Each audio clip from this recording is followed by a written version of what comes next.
everyone. Thank you very much for joining us. Big thanks to TrueLayer for sponsoring our crypto exchange series. Big thanks also to Jeff Hancock, founder of CoinPass, and Ben Lee from PKF-Francis Clark, crypto accountants, for joining us. And we're talking here about innovation in the crypto and specifically in the crypto exchange space, and specifically looking at firms and institutions looking at adding Bitcoin to balance sheets. Jeff, just starting with you, you've seen some of the trends in the crypto space. I mean, I know you've been growing fast over the last few years. What trends have you seen this, and have you seen firms looking at starting to add Bitcoin to balance sheets UK wide or worldwide, or what trends are you seeing in there? So there's definitely been when you say institutions, everyone naturally wants to think, banks and hedge funds and family offices, but that kind of institutional layer can go down to your regular, UK businesses, from your consultant to your property investor, even your self-employed plumber or bricklayer. They're all starting to look at crypto. But when they think about where their capital sits, you have some money in your personal account, you may trade and invest that. You have some money in your limited company. How do you use that effectively? US dollars getting printed like mad. Same with pound sterling. We're starting to feel the effects of real inflation north of 4%, and that money is going to deteriorate. So they'd rather invest into something such as Bitcoin. Now they register on a platform such as ours. They can use their limited account. They can use their limited bank account to make their deposits and trades, and literally either sit and hold on it on their balance sheet, replace some of those pound sterling that are depreciating over time with inflation, and add some Bitcoin to their balance sheet that has the propensity to increase in value over time. What sort of percentages are you seeing? I mean, I'm commonly hearing about 5%, but are you seeing any ups on that? So yeah, I think everyone has their own kind of strategy for that. Not financial advice. We're always here to educate and learn.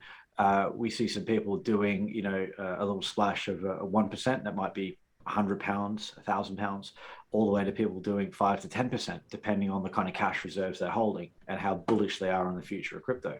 In terms of how many companies are doing it, we've been offering business accounts for about 3 years now, and we used to sign up maybe one account in every 40 or 50 retail accounts. So that was quite a big margin. And these days we're seeing for every 7 or 8 retail accounts, we see a corporate account. So there's been this massive surge for limited companies, family offices, institutions rushing in to get some exposure to crypto using their limited company vehicle. No, amazing, thank you. And Ben, you get a pretty good overview of the crypto market. Are you seeing any trends or any statistics about firms looking to add Bitcoin to balance sheets, UK or worldwide?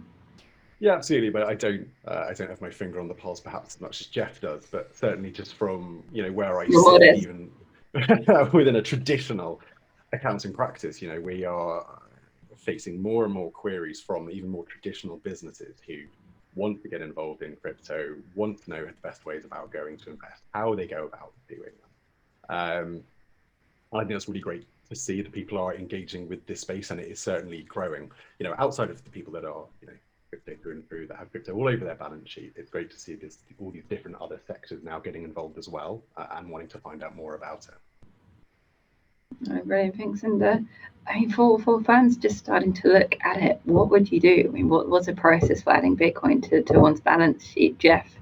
Your best to start. I mean, it can be as simple as signing up an account and dipping the toe, going through the process like signing up any other bank account. First name, last name, email address, a little bit of light KYC, and make that first deposit. And then it comes down to managing the tax aspects, which is where Ben and his advisors come in, and obviously they know the tax code, they know how the UK is treating crypto assets, if they're going to sit on it long term, how's the best way to dispose of them, but also what they want to do with it. And myself and Ben have talked about this at length, both with clients and simply trying to solve some of these issues on the phone. Some people want to use it as a payment source because it expands into a global market. Some of them want to use it to balance between multiple businesses in multiple countries because it's far faster and far more efficient than some of the banking services they have access to. So, no one case has been the same. And I think for us, as vendors and suppliers in the space. Every single day is a different day, which makes it so much fun. Great. And what about you, Ben? I mean, as Jeff says, you handle the after side of it, the tax side. What practicalities are there for firms to be taking into account? Oh, there's lots. I don't want to drag the tone of this conversation down by making it all about accounting and tax, but there's lots of realistic, real-world considerations. There's a lot of lucrative tax exemptions out there for trading businesses. When they go out and they buy an investment, that can have an effect on some of those taxes that they may be wishing to prosper from at some point down the future. So actually, this can change the nature of that investment or the levels that they are looking to invest, or depending on how successful they or bullish their position is on their investments, that might outweigh some legitimate tax planning already in place for their business. There's all these sorts of considerations to make. There's also the considerations just around accounting. Once you've got it, you need to know how to put it on the balance sheet, the practicalities around that, which can get quite complicated. So it's always good to talk to someone who knows what they're talking about. But there are other tax implications as well as just sort of holding it and disposing it, or just sort of receiving it in return for goods and services, which again are quite complicated. And much of the tax system is still evolving with the markets. So yeah, before adding to the balance sheet, it would always pay to make sure that you've got that relevant advice to know those aspects and what that means for the company. Oh, great, thanks. And I mean, it's easy to look at the great bits of Bitcoin, but we've all seen some of the risks, the bad exchanges, the hacks, the scams in this space. And for every good exchange, there's others that are not trying to do their best by their customers. I think that's a fair understatement. What red flags would you consider that anyone looking to add Bitcoin to their balance sheet should look into, and how can you best do bits of due diligence? Start with you, Ben, for that on the probably on the outsiders. It's probably a message that I probably already hammered home, but it's speaking to anyone who knows what more in this area, or doing your own research.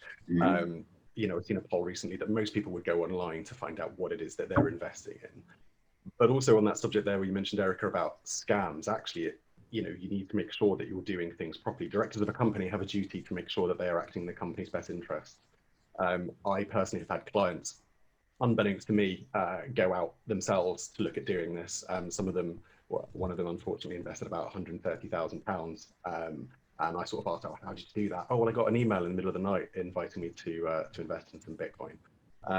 And that had a very unfortunate ending for them. So it really is to understand fully the process, which is why education is so key in this area, and engage with people just to make sure that you have that full understanding of what you're getting into. Great. And what about you, Jeff? Yeah, like I say, it's about doing research. You don't have to be on a really granular tech level to get really good advice. There's plenty of content out there. There's plenty of people to connect with, to pick up the phone and talk to. But there's also some of the digital layer stuff. Bitcoin and crypto allows people to be their own bank, which is great if you want to take all the responsibilities of a bank, which is a lot. You've got the storage, custody, losing your keys, losing your ledger, forgetting a password. That can be, £100,000 mistake. And we read about those all the time. Or more, or even a lot more. Depends how bullish or how deep you are. You've got the other part of, where did these coins originate from? Are they from a mixer? Are they from a dirty exchange? Are they from an illicit sale? All of that blockchain data is there. But obviously it's very difficult to understand. So, if you were going to take a very large transaction in terms of an investment or receiving tokens or whatever, you might want to know where they came from.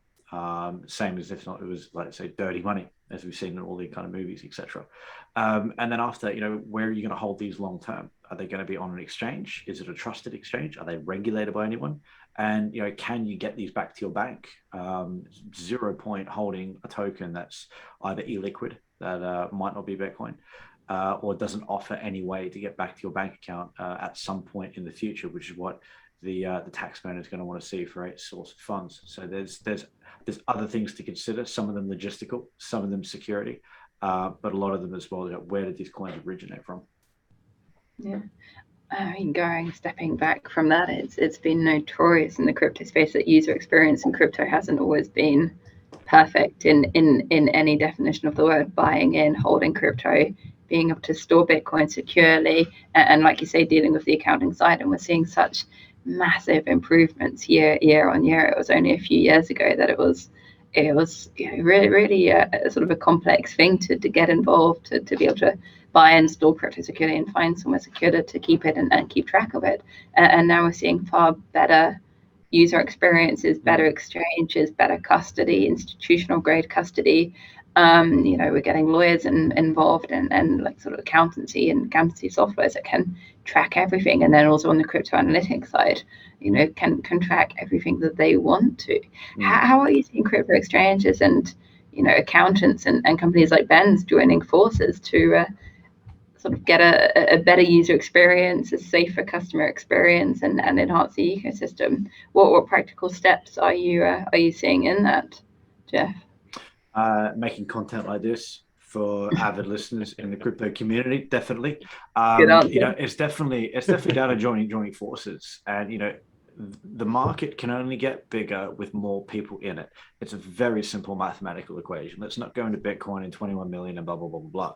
Let's go into, there's 100-ish million users, maybe 120 million users globally. How do we get that to 1 billion? You cannot do that while it's still tricky. You cannot do that without regulation. You cannot do that without, the real world kind of tax support, or at least the fundamentals there being able to be understood. So when we get experts like Ben and like the lawyers and other regulatory firms starting to talk the same language and on the same pages, then it's going to create more, more positivity for people to come into the space. There's going to be a little bit less fear. We're going to see a lot, there's not going to be zero scams. There's still scams in every single market on the planet, but you're going to see more confidence coming into the space of the people that, yes, I do want to do £5,000 or I do want to do £50,000, but I want the right advice with the right team that's going to deliver a good product. And I think especially in the last 3 years, we've seen a snowballing effect of those kind of companies coming together to offer good advice and offer really good solutions. And Ben? Yeah, that network is imperative. In general, I think, as Jeff sort of alluded to there, professional services have been quite slow to engage with this area. And where there's lack of engagement by those professional services, there's more scope for things to go wrong. And having that network, not only just to be able to refer clients to you and go, yeah, that's great, go and have a chat with Jeff, he'll show you the way. But it's also about providing solutions, real world solutions. It's, Jeff and we were talking about one the other day, when we sort of off-ramping solutions for clients that want to accept crypto or involved in crypto. And it's actually talking with a supercar dealer this morning. Same thing. Nice. Yeah, it's resolving these issues that probably we haven't really come across before, because there hasn't been that sort of integration in terms of what clients want and what can be facilitated. And that means you can help clients through the start of the process all the way through to actually achieving what they want to achieve. So yeah, I think it's fantastic to be working with Jeff and accountants working with exchanges and solicitors and everything else, really, just to try and get those clients. Yeah, but eventually, it's if the end client's not happy and the end client doesn't have the confidence, then nobody. They'll go to a better exchange that's got a better user experience and go elsewhere. It's not even the exchange, but we're talking about the greater market. They won't take a crypto payment and they'll keep doing the same business they've always done. They'll lose that perception of, oh, I could do crypto. It's a bit kooky and da-da-da-da-da. They're not going to give, they're not going to give it a chance to succeed if they've had that one poor experience. It might take them another 5 years to come on board. Yeah. And by then it's going to be enrolled into their Visa card or some other kind of app, Sure. Then they lose the advantage of being first from a poor experience or from poor support. And what have we seen from some of the UK innovation side? We've seen businesses leave the UK completely by not having those kind of support services. And this is just part of being first in a brand new market. It's not for everybody. It does take a bit of cutting edge thinking to be first and go forward. Well, a lot don't want to be first, and as you say, quite a few of some of the bigger crypto companies have already left, taking all their innovation with them. taking the jobs, taking the innovation, taking some of the content, taking a lot of the contacts. Some of them have already made really great inroads into, members of parliament or etc. And, it's a shame that, I think the UK is a really good opportunity to be one of those world market leaders. I mean, we are in financial services. We're still a global trading hub. And, give it 5 years, put some good regs in, put some good tax support in there. Drop the corp tax rate down again, like 10%. That'll be good. And then, yeah, I know, right? And it could be one of those, next big markets, but not everyone's on board with that right now.